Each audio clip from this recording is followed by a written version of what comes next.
مت ہونا امیدوں کے سمندر میں تلا تم آتے رہتے ہیں سفینے ڈوبتے بھی ہیں سفر لیکن نہیں رکتا مسافر ٹوٹ جاتے ہیں.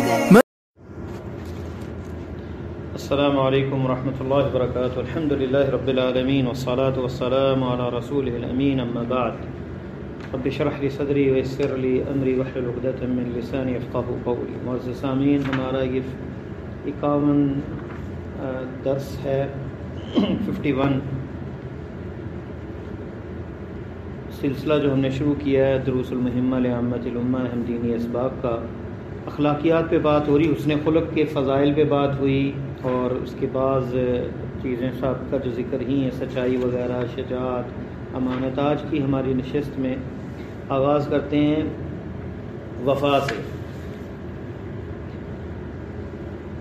وعدے کی افاداری کرنی، وفا کرنا، پورا کرنا وعدے کو اور عہد کو پورا کرنا، یہ سب سے بڑے اخلاقیات میں سے ہے جس کا اللہ تعالیٰ نے ہمیں قرآن میں حکم دیا ہے. اعوذ باللہ من الشیطان الرجیم. یا ایھا الذین آمنوا اوفوا بالعقود.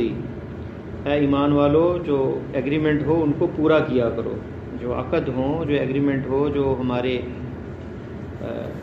ایگریمنٹ ہوں، ہمارے کسی بھی خرید و فروخت کا ہو، چاہے وہ نکاح کا ہو، کوئی بھی اسے پورا کریں. اور ایک اور مقام پہ فرمایا وَأَوْفُوا بِعَهْدِ اللَّهِ وَأَوْفُوا بِعَهْدِ اللَّهِ إِذَا عَاهَدتُّمْ. اور جب تم وعدہ کرو تو اس کو پورا کرو. سورہ نحل آیت نمبر 51، اور پہلی جو آیت تھی وہ سورہ مائدہ کی 1 نمبر آیت تھی.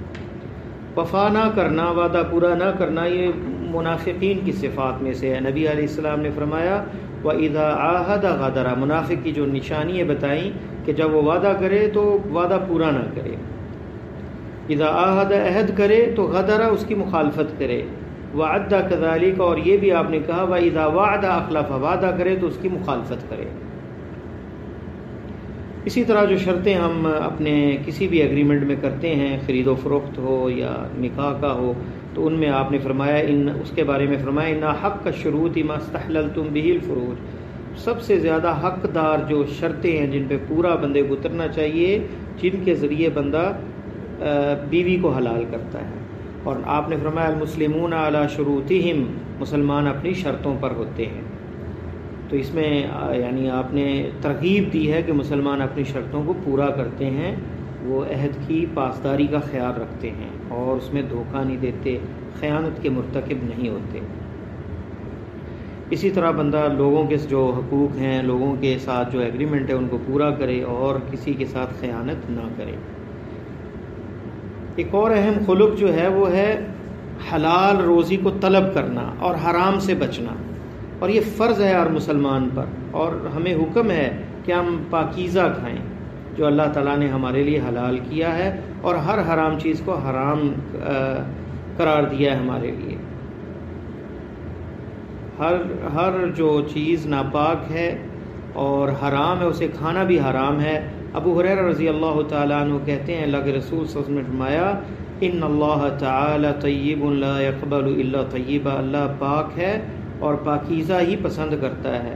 اور اللہ تعالیٰ نے حکم دیا ہے مومنوں کو جو جیسا کہ رسولوں کو حکم دیا ہے، اور فرمایا یا ایھا الذین آمنوا کلوا من طیبات ما رزقناکم. اے ایمان والو، کھاؤ ان پاکیزہ رزق سے جو ہم نے تمہیں دیا. واشکروا للہ، اور اللہ کا شکر ادا کرو. ان کنتم ایاہ تعبدون، اگر تم اسی کی عبادت کرنے والے ہو. سورہ بقرہ آیت نمبر 172.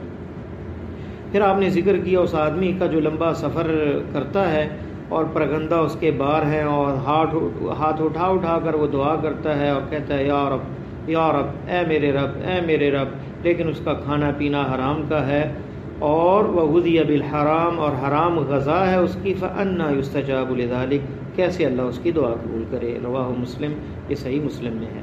تو گویا کہ حرام روزی سے دعا بھی قبول نہیں ہوتی.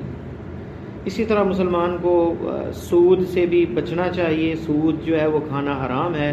آپ نے فرمایا، اللہ تعالیٰ فرماتے ہیں سورہ بقرہ آیت نمبر 278، یا ایھا الذین آمنوا اتقوا اللہ وذروا ما بقی من الربا ان کنتم مؤمنین، اے ایمان والو اللہ سے ڈر جاؤ اور چھوڑ دو جو باقی رہ گئے ہیں سود کے تمہارے پیسے اگر تم مومن ہو۔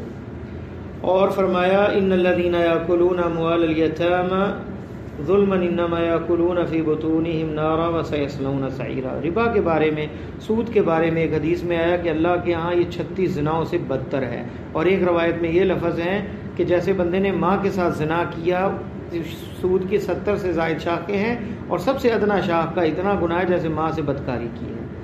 اور اللہ تعالیٰ نے کہا فَأَذَنُوا بِحَرْبٍ مِّنَ اللَّهِ وَرَسُولِهِ، جو سود کا لین دین کرتا ہے اور باز نہیں آتا گویا اس نے اللہ کے خلاف اعلان جنگ ہے، اور اللہ جس کے خلاف اعلان جنگ کر دے تو پھر وہ کیسے کامیاب ہوگا؟ کسی زندگی کے میدان میں وہ کامیاب نہیں ہو سکتا۔ تو سود سے بچنا چاہیے، اس لیے آپ نے لینے والے، دینے والے، اس کے لکھنے والے، اس کے گواہ تمام پر لعنت فرمائی ہے۔ اسی طرح یہ آیت میں نے پڑھی تھی سورہ نساء کی، بے شک وہ لوگ جو کھاتے ہیں یتیموں کا مال ظلم کر کے، بے شک وہ اپنے پیٹوں کے اندر آگ بھر رہے ہیں، وَسَيَصْلَوْنَ سَعِيرًا، اور وہ جہنم میں ڈال دیے جائیں گے۔ تو یتیموں کا مال ہڑپ کرنا یہ بہت بڑا گناہ ہے۔ اصل تو یہ ہے کہ یتیموں کو دیا جائے، یہ نہیں کہ ان کا مال بھی ہڑپ کر دیا جائے۔ اسی طرح حرام مال میں سے رشوت کا لینا، آج اسے بخشیش کہا جاتا ہے، آج اسے تحفہ اور گفٹ کے نام سے پکارا جاتا ہے، یہ حرام ہے۔ وَلَا تَأْكُلُوا أَمْوَالَكُمْ بَيْنَكُمْ بِالْبَاطِلِ، اللہ فرماتے ہیں اور آپس میں ایک دوسرے کے درمیان میں باطل ذرائع سے مال کو نہ کھاؤ۔ وَتُدْلُوا بِهَا إِلَى الْحُكَّامِ لِتَأْكُلُوا فَرِيقًا مِّنْ أَمْوَالِ النَّاسِ بِالْإِثْمِ وَأَنْتُمْ تَعْلَمُونَ، حکام کی طرف جانے کے لیے، ان سے اپنی منمانی لینے کے لیے کیا کرتے ہیں لوگ؟ مال کھاتے ہیں لوگوں کی کسی گروہ کا گناہ کے ذریعے، اور بندے کو پتہ بھی ہوتا ہے یہ کام ناجائز ہے لیکن پیسے دے کے کام کروانا، اور وہ کام ناجائز ہو تو یہ سود، یہ جو ہے رشوت ہے، اور اس لیے آپ نے فرمایا کہ رشوت لینے والا دینے والا دونوں جہنمی، اللہ کے بندے کا حق اپنا ہو اور وہ حقدار ہو اور حق اسے مل نہیں رہا رشوت کے بغیر، تو رشوت لینے والا گناہ گار ہوگا۔ جس کا حق ہے وہ مجبور ہو کے اگر رشوت دے رہا ہے تو وہ اسے گناہ نہیں ہوگا، کیونکہ اس نے اپنا حق لیا ہے، اور حق دینے والے نے پیسے جو لیے ہیں اس کا وبال اسی پہ ہوگا۔ آپ نے فرمایا دع ما یریبک الی ما لا یریبک، جو تمہیں شک میں ڈال دے اسے چھوڑ دو، اس کو اپنا لو جو تمہیں شک میں نہ ڈال دے، کیونکہ بہت سی امور ایسے ہیں جو مشتبہات ہیں، ان کو بندہ حرام سے بچنے کے لیے ان سے دور ہو۔ جیسے حدیث میں آتا ہے، آپ نے فرمایا ان الحلال بین و ان الحرام بین، بے شک حلال بھی واضح ہے، حرام بھی واضح ہے، ان کے درمیان ایسے امور ہیں، مشتبہات ہیں، لا یعلمہن کثیر من الناس، بہت سے لوگ انہیں نہیں جانتے۔ فمن اتقى شبہات، جو شبہات سے بچ گیا، فقد استبرأ لدینہ وعرضہ، اس نے اپنے دین کو بھی بچا لیا، اپنی عزت کو بھی بچا لیا، اور جو شبہات میں پڑ گیا وقع فی الحرام، وہ حرام میں پڑ گیا۔ کالراعی یرعی حول الحمى یوشک ان یرتع فیہ، اس رائی کی طرح، اس چرواہے کی طرح جو ایسی جگہ پہ اپنے جانور چراتا ہے جہاں منع ہے، ایسی چراگاہ کے گرد جہاں چرانا منع ہے، تو جانور جو ہیں یقیناً اس کے منع کردہ چیزوں کے اندر چلے جائیں گے۔ الا وان لکل ملک حما، ہر بادشاہ کے لیے ایک چراگاہ ہے جس میں چرنا جو ہے منع ہے، آپ نے تشبیہ کر کے، تشبیہ کے ذریعے سمجھایا۔ الا وان حما اللہ محارم، اور اللہ کی وہ منع کردہ چیز کیا ہے؟ اللہ تعالیٰ کی وہ حما، وہ چیز چراگاہ جہاں منع ہے چرنا، وہ کیا ہے؟ وہ اللہ کی حرام کردہ چیزیں ہیں۔ بندہ حرام کے ارد گرد گھومے گا تو ڈر ہے کہ وہ حرام میں مبتلا ہو جائے گا۔ یہ بخاری اور مسلم میں حدیث ہے۔ اسی طرح ہمسائے کے ساتھ احسان کرنا یہ بھی بہت بڑا خلق ہے۔ اللہ تعالیٰ فرماتے ہیں وَاعْبُدُوا اللَّهَ وَلَا تُشْرِكُوا بِهِ شَيْئًا، اللہ کی عبادت کرو، اس کے ساتھ کسی کو شریک نہ ٹھہراؤ۔ وَبِالْوَالِدَيْنِ احسانا، اور والدین کے ساتھ احسان سے پیش آؤ۔ وَبِذِي الْقُرْبَى وَالْيَتَامَى وَالْمَسَاكِينِ، قریبی رشتہ دار، یتیم اور مساکین، وَالْجَارِ ذِي الْقُرْبَى، اور قریبی ہمسایہ اور وہ رشتہ دار بھی ہو، وَالْجَارِ الْجُنُبِ، اور جو ساتھ بیٹھنے والا ہے، وَالصَّاحِبِ بِالْجَنبِ، جار بالجم جس کا گھر آپ کے ساتھ ہے، وَصَاحِبْ بِالْجَنبِ جو ساتھ بیٹھنے والا ہے، وَابْنَ السَّبِيلِ اور جو مسافر ہے۔ تو احسان کا ہمیں ان تمام کے ساتھ حکم ملا ہے، سورہ نساء آیت نمبر 36۔ اور قرطبی رحمہ اللہ کہتے ہیں کہ آپ نے وصیت کی ہے مسلمان ہو چاہے ہمسایہ کا چاہے کافر ہو کہ اس کے ساتھ احسان کا معاملہ پیش کریں. اور نبی علیہ السلام نے حکم دیا، فرمایا کن ورعن، یہ حدیث جو ہے ابن ماجہ میں ہے اور حسن درجے کی، کن ورعن تکن اعبد الناس، پرہیزگار ہو جاؤ سب سے زیادہ عبادت گزار بن جاؤ گے. وکن قنعن تکن اشکر الناس، قناعت کو اپناؤ سب سے شکر گزار بن جاؤ گے. واحب للناس ما تحب لنفسک، اور پسند کرو لوگوں کے لیے جو خود کے لیے پسند کرتے ہو. تکن مومنہ، مومن بن جاؤ گے. واحسن مجاورۃ من جاورک، اور حسن جوار ہو اپنے لیے بناؤ اور ہمسائے سے اچھا سلوک کرو. من جاورہ کا جو تمہارا ہمسائیگی میں آئے. تکن مسلمہ، تو مسلمان بن جاؤ گے.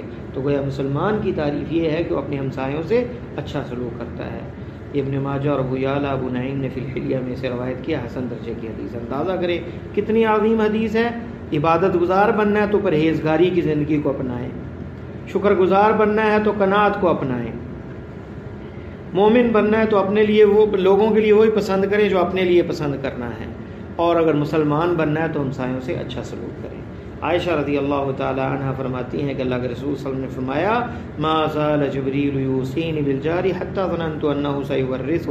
یہ بخاری اور مسلم کے لفظ ہیں کہ اللہ کے نبی صلی اللہ علیہ وسلم نے فرمایا کہ جبریل مجھے وصیت کر رہے تھے ہمسائے کے بارے میں، حتیٰ کہ مجھے گمان ہوا کہ اسے شاید وراثت میں بھی حصہ مل جائے. آپ نے فرمایا اذا طبخت مرقا فاکثر ماءه ثم انظر اہل بیت من جیرانک فاصبهم منها بمعروف. اگر گوشت وغیرہ پکاؤ تو شوربہ زیادہ بنا لو اور دیکھو اپنے ہمسایوں میں سے کسی ہمسایوں کے گھروں میں انہیں بھی جو ہے اس میں سے دو معروف کے ساتھ، احسان کے ساتھ. یہ صحیح مسلم میں روایت ہے. آپ نے فرمایا خیر الجیران عند اللہ خیرهم لجارہ. خیر الجیران عند اللہ، بہترین ہمسایہ اللہ کے ہاں کون ہے؟ خیرهم لجاری، جو اپنے ہمسائے کے لیے اچھا ہے. یہ ترمذی اور مسند احمد اور دارمی، سنن دارمی اور مستدرک حاکم میں ہے اور اس کی سند صحیح ہے. اور آپ نے کہا 4 چیزیں بندے کی خوش بختی کی علامات ہیں. فرمایا اربع من السعادۃ، 4 چیزیں خوش بختی کی علامت ہے. المرأۃ الصالحہ، نیک بیوی ہو. والمسکن الواسع، کھلا گھر ہو. والجار الصالح، نیک ہمسایہ ہو. والمرکب الہنی، اور آرام دہ سواری ہو. یہ ابن حبان کے اندر صحیح ابن حبان میں ہے اور اس کی سند صحیح ہے.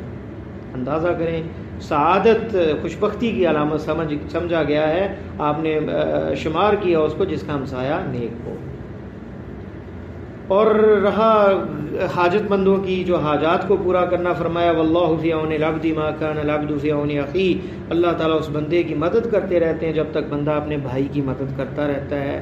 مسلمان بھائی کی مدد کرتے رہنا، دوسروں کے کام آنا، دوسروں کے ساتھ تعاون کرنا، دوسروں کی مشکلات دور کرنا، ان کے لیے سعی اور جد و جہد کرنا، یہ صحیح مسلم کی حدیث ہے. اللہ اس کی مدد کرتے ہیں. اور آپ نے فرمایا من کان فی حاجت اخی، جو بندے مسلمان بھائی کی حاجت میں لگا رہتا ہے، کان اللہ فی حاجتہ، اللہ اس کی حاجت کو پورا کرنے میں لگ جاتے ہیں. یہ بخاری اور مسلم کے لفظ ہیں. اور فرمایا الساعی علی الارملۃ والمسکین کالمجاہد فی سبیل اللہ. بیوہ عورت اور مسکین ان کے لیے محنت کرنے والا، ان کی حاجتیں پورے کرنے والے کی مثال آپ نے دی. کالمجاہد فی سبیل اللہ، وہ ایسے جیسے اللہ کی راہ میں جہاد کرنے والا ہے. فرمایا احسبہ قال، میں گمان کرتا ہوں کہ انہوں نے یہ فرمایا کالقائم لا یفطر، جو کھڑا ہے نماز کے لیے تو بیٹھ نہیں رہا، مسلسل پڑھ رہا ہے.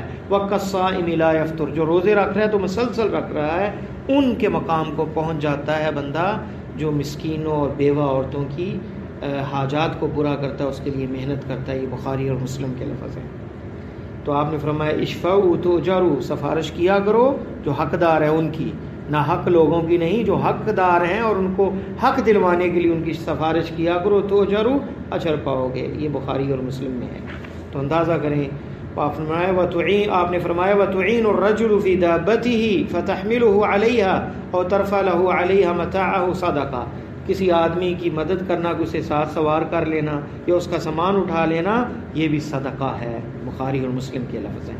تو اندازہ کریں اسلام کتنا اہمیت دیتا ہے ایک دوسرے کے ساتھ تعاون، سوشل ریلیشن کے لیے.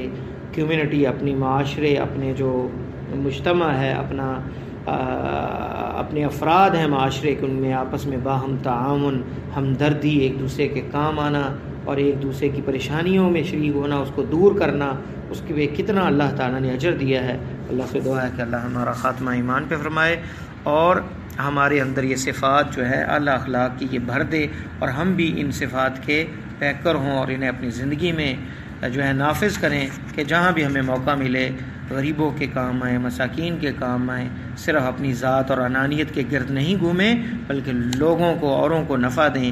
واللہ تعالی عالم بالصواب، وصلی اللہ تعالی علی خیر خلقہ محمد وعلی آلہ وصحبہ اجمعین۔